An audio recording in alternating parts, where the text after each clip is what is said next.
Hello, hello, hello. Welcome to Coder Radio. Got a good one for you today. I've got Tom from LaunchDarkly. We talk about a lot of stuff, but mostly release management, automation, stuff like that. Very interesting tool, very interesting approach to taking some of the, the pain out of deployment, right? Deployment and releases. What's the difference there? I'm sure a lot of you, like me, have done the, oh my God, it's 5 o'clock on a Friday and we have to deploy something because it's an emergency, or an emergency in scare quotes, right? And 5 o'clock might turn into 5 in the morning on Saturday. So don't think I need to go into too much detail there because I think we've all been there. So yeah, it's a good conversation. A couple things of housekeeping. One, if you have this is a little specific, but if you have a Framework 13, there is a very good BIOS update along with a bunch of other good firmware updates available. Came out by the time you get this, I guess it would be a week ago-ish. I strongly recommend you do that. It's at least on mine, improved battery life. Fan kicks up a lot less. Not that it was terrible before, but any improvement, how I can be. I'm a snob about the fan stuff. So yeah, I'm loving it. I'm recording this on the Framework like I did the last episode. It's my daily driver. So check it out if you are looking for a Linux laptop. Yeah, we are going to have something on the Cosmic Beta that by the time you hear this will have already been out. So I think I'm safe saying that it's coming out, but not probably until next week. Other pieces of errata, there are tons of jobs posted in the hiring channel. I know this is my hobby horse every week, but I know some people are still looking, and I know we got a bunch of new people in the Discord server. So go ahead and check that out. Also, I am going to be taking the very wise suggestion of Crashmeister and not doing the individual AI coding tool shows, and I'm going to cut them into segments for regular shows, right? So they'll go into like the news-oriented shows or the feedback shows. Which brings me to my next point. Next week's show is going to be a news and feedback show. So if you have feedback, go ahead and put that in the feedback channel in the Discord, or you can email me, especially if you want to be anonymous, right? Other news, there's show news. I don't know. There's a lot going on. I have a tough time keeping up with the Discord sometimes. I know you guys are working on a bunch of stuff. I will strongly recommend Mass Effect 1. I understand that 2002 or 3 is calling and they'd like their game of the year back, but it works great in Proton and I'm finally playing it and I'm really happy the little time I have to play video games. It's good stuff. So yeah, check all of that out. Again, we're on the Twitters. We're on the... I think that's actually all we are. Twitters. And the Discord. So check out that Discord. All right, without further ado, here's Tom. Okay, I'm here with Tom Totenberg of LaunchDarkly. He's come out of the shadows of DevOps and automation to tell us about, what are you doing in the dark over there? Yeah, all sorts of stuff, really. If I had to genericize it, it's really about safe software delivery, change management, and getting rid of the whole idea that you can't be fast and safe at the same time, because that is absolutely not true. Interesting. Is this going to help me avoid those horrific Saturday mornings with my kids because I was, doing the all night, oh my God, the deployment failed?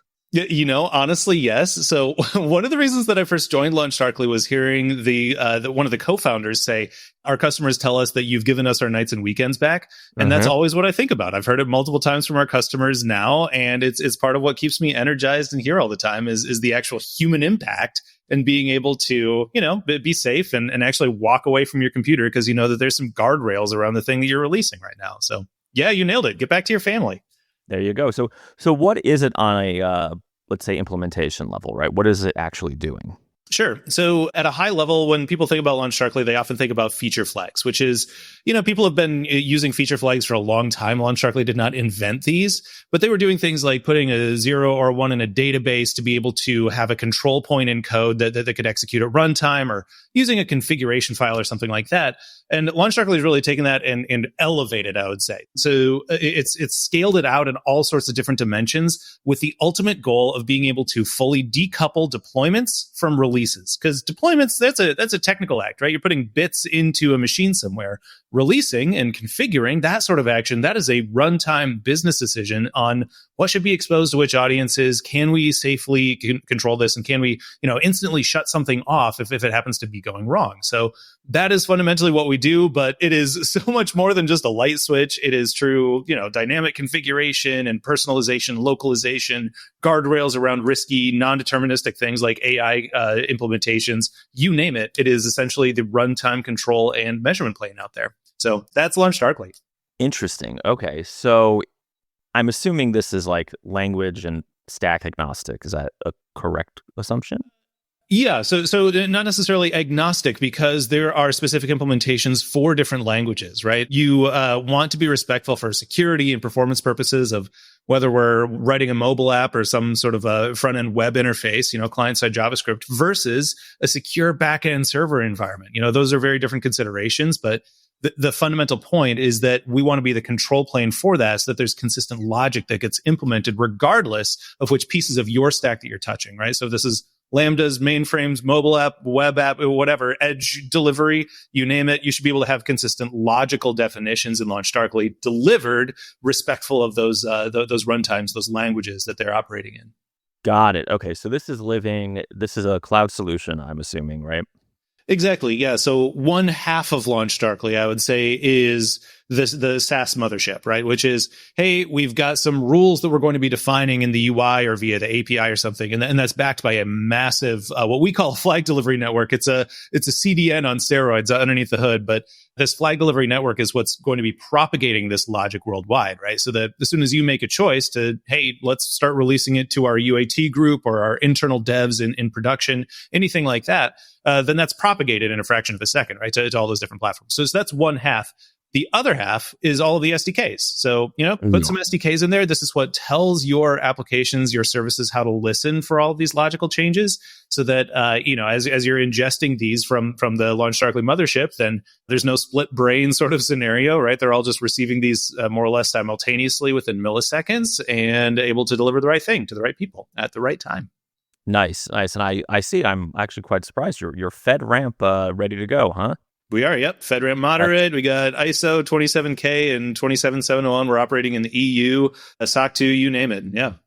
Look at that. I know a bunch of people's eyes just glossed over. You don't really need to know what all this means, but they're basically standards that if you use government contracting, you may or may not have to comply with to even get in the door, right, to even have the conversation. Right, exactly. Yeah, no, working with the federal government takes it's a big hill to climb to be able to get there, but we're actually sponsored by the Center for Medicare and Medicaid Services. So you go to cms.gov and there's some LaunchDarkly happening. Oh, there. Nice. Yeah, I would say it's less of a hill to climb and more of a practice in kind of Buddhist patience.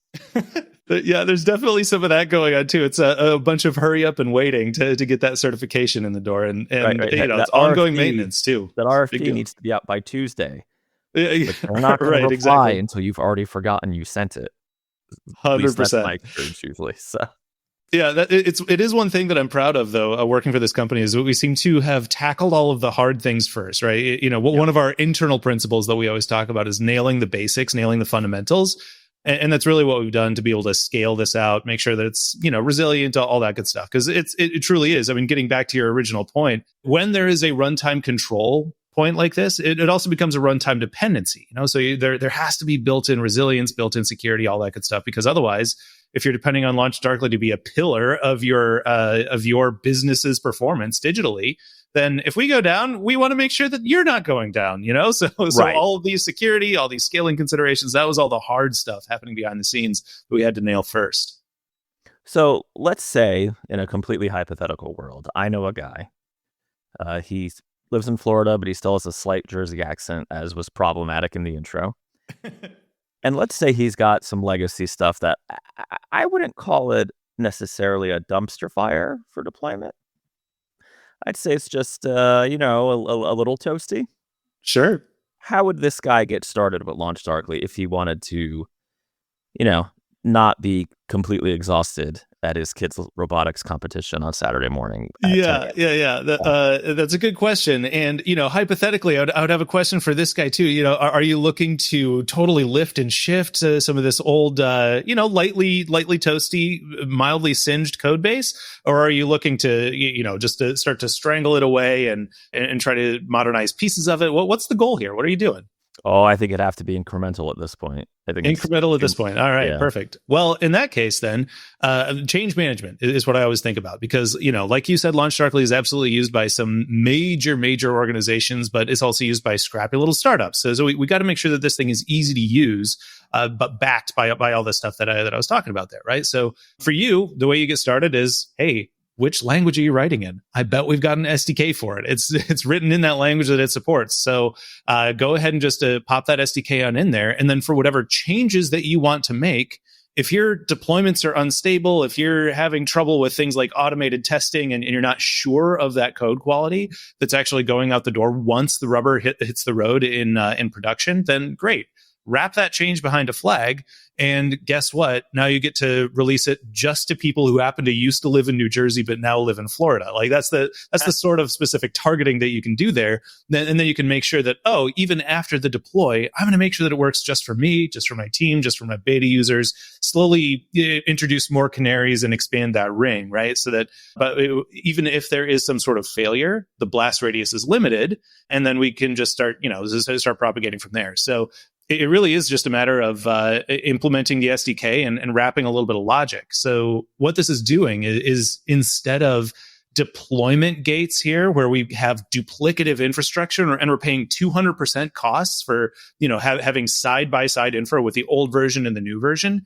No, just keep the deployed dark, have one instance of this, and then do logical routing using LaunchDarkly within that single instance. Keeps everything cheaper on a an ongoing basis there, and then you just like I said, got that instant control to be able to test it out and actually do the practice that everyone's scared of testing in production. I mean, you're testing in production anyway, so you might as well put some controls on it and get some good quality feedback out of what you're putting out there in the world. Yeah, that makes a ton of sense. I just want to drill down on something you kind of said in passing, though. Sure. So with these canaries, you call them, I just want to clarify this. I think this is a question people will have. Is it actually possible to list the internal team and then maybe another group of, let's say, friendly beta users, right? Oh, totally. Okay, Yeah. so you can actually dog food, let's say, a week ahead of your, all the randos using your SaaS or your whatever it is. 100%. Yeah. And that is honestly just the starting point. So the way that this works, I think of LaunchDarkly as sort of a rules engine, right? It is the targeting plane, a control plane. We don't actually need to know anything about Michael, right? Or we don't need to know who your beta group is. Like, sure, you can send some list of IDs to us and we'll be able to create some logic that says like, hey, if your user ID is one of these list of IDs, then great, you get to see the new thing. That is entirely possible. But you can also have it be attribute based on anything you know about your audience. So if it matters to you to target on things like subscription tier or where they are in the world or the application version that they currently happen to be running or the browser that they're using, that sort of thing. Any attributes that you know about your end user, LaunchDarkly is just the rules engine. We'll create the rules. You know the data about your audience, and anything that matches there becomes just instantly resolved, so that you can then do exactly what you said. Let's make sure we release it just to the internal team before we expose it to anybody else. But the reason that I said that that's just the start is not just for the targeting capabilities, but also for the monitoring capabilities there. Because really what we started getting into, and this is the thing that I happen to directly oversee, is the practice of automated change management, automated monitoring, which is the whole idea of monitoring just the effect of that change specifically. So, if you're rolling it out to 100 of your beta users, do you want to have a conversation with all 100? Sure. Sometimes, yeah, you want to get their feedback. Absolutely. But we should also be able to systemically and automatically capture signals from them, right? What are the metrics that you care about? Is this degrading performance in the application for those people who are exposed to the new version of this feature or functionality that you're rolling out? And do that, measure the effect that it has on there automatically, and automatically kill switch it if something starts going off the rails, right? That's part of getting the time back, is making sure that automation plan is in place so that if something does happen, great, you don't get woken up. You just see, hey, there was a regression. We fixed it. Now you've got some time and space because the fire is out, and you can find the underlying root cause and go fix it, during the normal work hours, and don't interrupt the robotics camp on the weekend, Oh, that's great. I mean, 9-year-olds are awfully loud for an exhausted old man like me. So, I just went to the Minnesota State Fair, and the enthusiasm at First Robotics League, watching them, go and put the balls in the hoops and do all of these complicated things. It's so cool. So good for you for doing that. Oh, yeah. My son does it's actually, I don't know if you remember the old TV show BattleBots. Oh, yeah, of course. It's a kiddie version of that. These little guys are vicious, and the girls especially. They're just like, yeah, mine has basically a makeshift axe. I'm like, oh my God. Incredible. How many flamethrowers? Does your son still have there's eyebrows? No projectiles allowed, and there's no nothing flammable. They explicitly say that in the rules, which I think is interesting. At some point, they had to print that up, huh? From experience, yeah. From experience. So, okay, we have a lot of enterprisey folks here, right? Yeah. And I just, from sitting in the Discord, I know that people are using things like GitHub Actions and Jenkins. When you say you can just kill switch it, sure, is that rolling back, tying into your existing CI deployment stuff, or? Oh, good question. So no, this is actually short-circuiting the entire deployment process. Essentially, the way that it works is you code in 2 logical paths within your application, right? So you got let's say you're going to be upgrading some sort of function like a dashboard or something, right? Sure. You're going to not only have some front-end rendering, there might be back-end data sources, all this sort of stuff. And so what we're going to be doing here is to add in essentially duplicative functions, duplicative rendering, all that sort of stuff in all the APIs and the data sources, everything like that. So wherever we have this function that needs to get upgraded, we're, instead of just replacing it and deploying the new version, we'll keep the old version there. You will copy it, right? And then you'll just wrap that copy in a flag. So we say, if the flag is false, let's say, just for a Boolean example, if the flag is false, serve the old version of this dashboard. If the flag is true, serve the new version of this dashboard. And so what that means then is you essentially have 2 versions that are available running in parallel, but it's all just in one single deployment.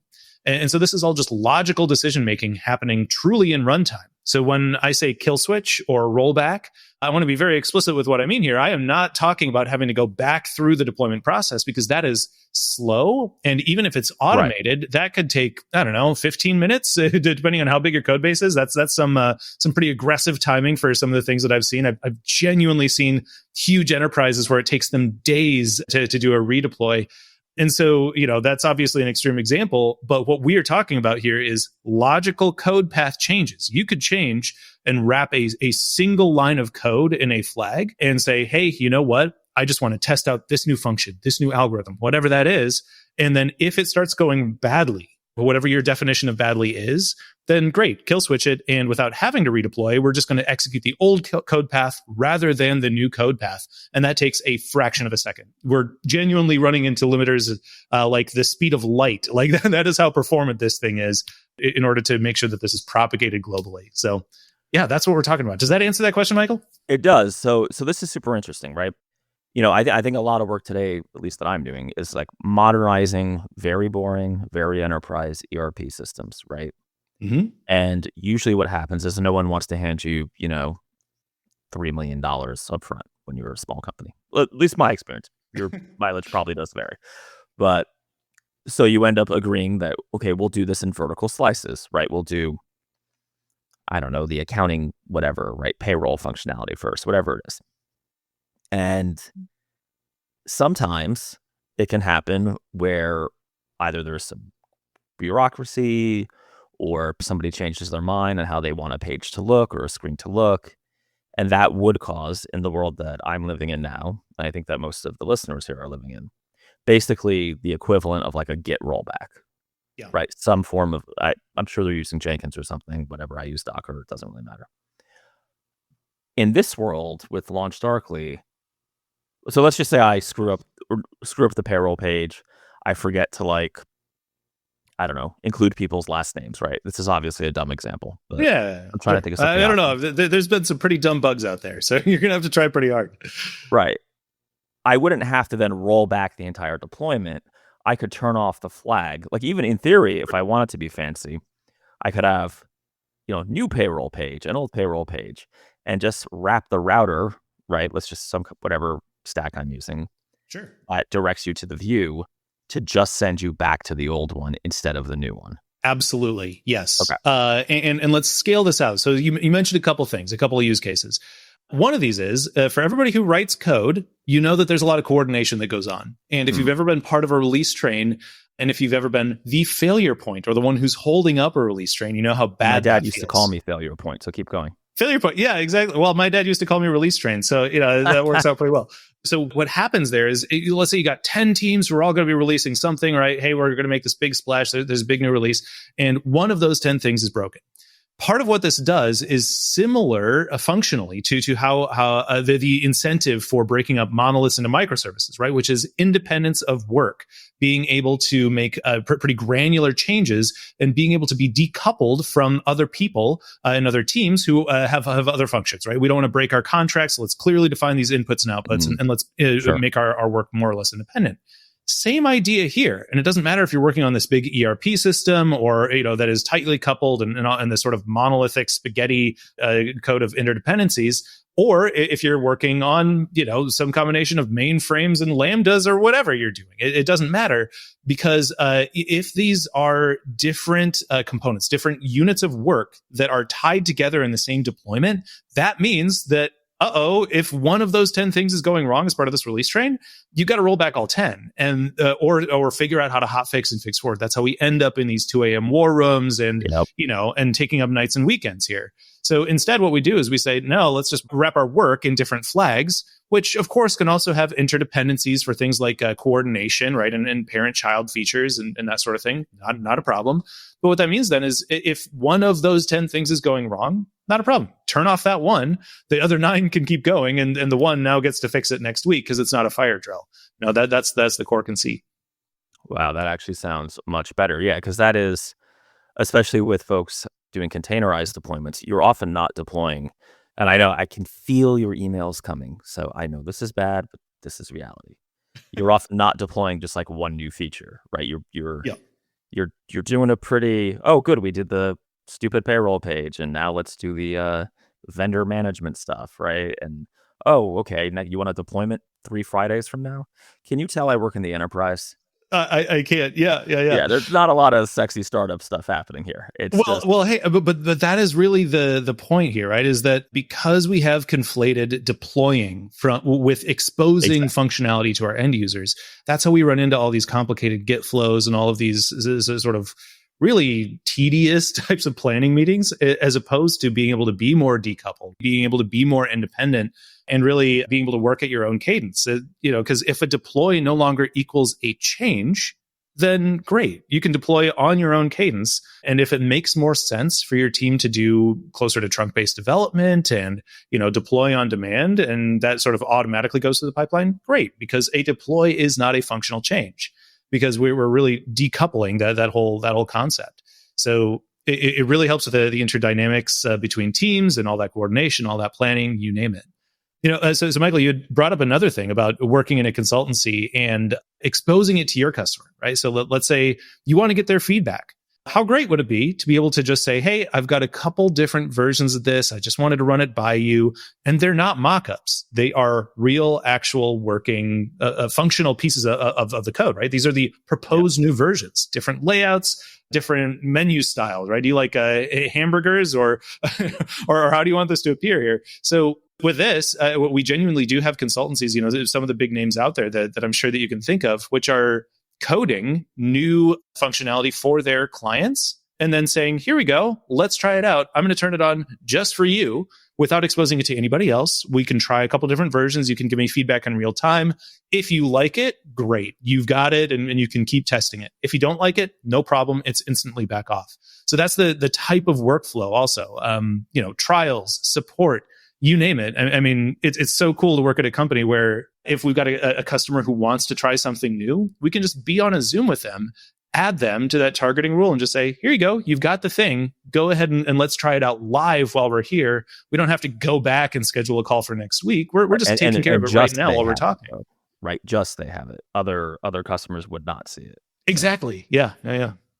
So crazy question then, because something occurred to me. Let's say, and I'm sure you're familiar with this, and I know a lot of listeners will be, sometimes you have your wonderful SaaS product that just getting a credit card via Stripe or PayPal or whatever is cool for your, Joe Blow user. Sure. But then, Captain Enterprise shows up and says, well, we want this, but we need these modifications. You have to comply with ISO 1911, 1900, whatever it was. Probably SOC 2 if I'm being more realistic, and we'll throw a buttload of money at you, but you have to meet our requirements, and those requirements may or may not conflict with your existing SaaS business model. It seems to me that with a little bit of elbow grease, you ought to be able to say, create a flag called, Captain Enterprise, right? And just expose those changes for his firm. Absolutely. Yeah. Without bifurcating your repo or anything like that. Oh, 100%. Yeah, that is actually how we operate. So just like any other company out there, we've got various tiers of service, right? And essentially, it's all software, and they are essentially locked or configured behind feature flags. That is essentially what we are doing. And so when somebody wants to say, you know what, we're ready, we've gotten some good use of this at small scale, but we want to roll this out enterprise wide, cool. We can facilitate that. And that is essentially just putting them into the appropriate tier in our targeting. And that cascades down to all of the various different individual features, individual components. It is real time unlocking that for them.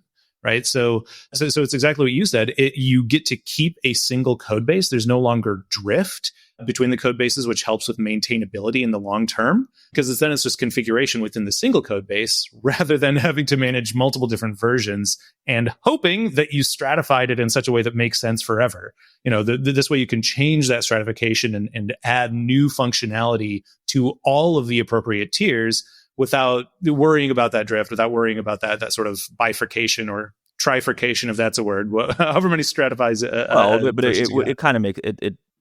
Correct me if I'm wrong, but it certainly seems like a quick way for especially smaller shops to be able to effectively have different twists on their existing SaaS for different enterprise customers with a lot less hassle. Sure. And think about even just the business ramifications of, hey, we're going to have a free trial week. For this week, we're going to unlock everything for everybody. Great, cool. It makes it so easy to just unlock that and provide even things like usage limited tiers, trials, you name it. Just, it's a click of a button, which means that the decision-making process for anything like that is pushed a little closer to the customer base. Whoever works with the customers can be empowered to make those sorts of changes, and it doesn't have to naturally include, engineering time and disruptful deployments that are, not aligned with our regular releases. That's the sort of, again, workflow disconnectedness that this provides. That is so good. Okay, so we don't have to bother Guilfoyle and get yelled at when, no one's going to hack your smart fridge as a result of ruining his day. Yeah. You know what? The smart fridge saved everything. I'm just saying. It's true. Smart fridge. Okay, so I always end with the same question, and it's a dumb question. What is one tool other than anything you make or your company makes, right, that you can't live without? It does not have to be related to software development or technology, but it can. But don't feel, hemmed in by that.